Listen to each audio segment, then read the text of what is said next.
Probably you nearly owe the most to your first horse. So my first horse was Sterling Wilton, who was a thoroughbred. He was an ex-racehorse show jumper and eventer, and he went to the World Equestrian Games in 1990, and that was the first time a team had gone away anywhere. And we had, I mean, these days we have purpose-bred horses, but then we had a team of all sorts of horses, and it was, I think probably that was the last time that was going to happen, and it was great, and I owe a lot to that horse. Definitely one of the best moments would be the first time you sew the Australian flag on your jacket. I think that for me was being a Pom and then being accepted as an Australian, and then being able to ride for Australia was really a great thing. I think probably one of the lowest points would have definitely been at the World Cup final in 2000 when Excellent trod on the nail in the ring.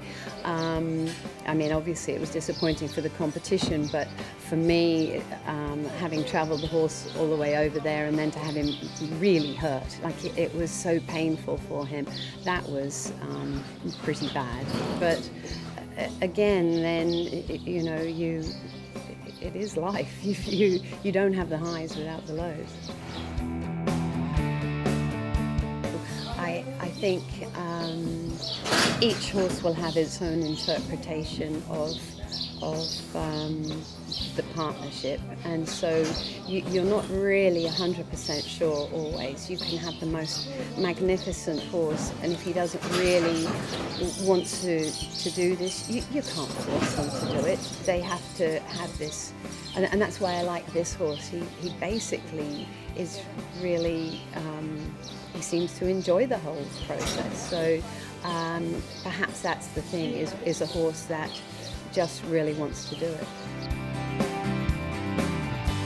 Obviously now, to compete at top level, you have to have a horse that has something just a little bit different about it. I have gone a little bit for quirky kind of horses, and so I obviously you've got to have one that can move, and that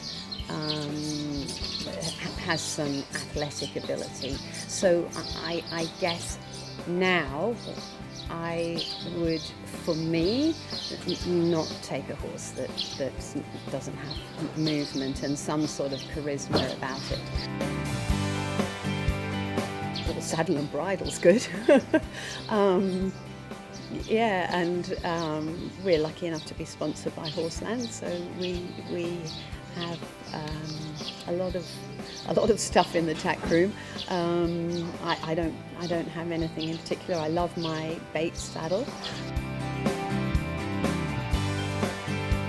I think the young horse classes are wonderful for the industry, but personally, I'm not that interested in it. I think if the horse is ready, do it, but I don't think it doesn't really reflect in the end on what's going to happen at Grand Prix. So we're interested in our horses going to Grand Prix, so just give them time, give them good riders, as good a rider as you possibly can, and then yeah, just take your time with them.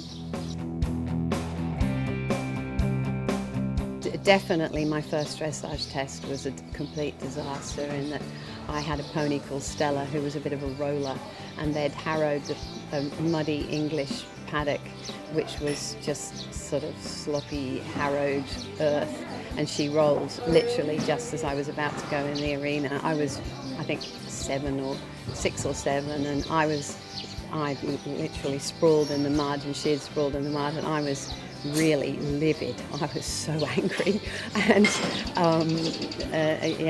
and that hasn't happened to me since. But I can do without rolling just before a test. Right, this guy, I've already taken him out this morning and worked him a bit. He's got he's really loves to work, and so I don't want to take him in too fresh. On the other hand, you don't want to flatten him. So he'll now have a little rest.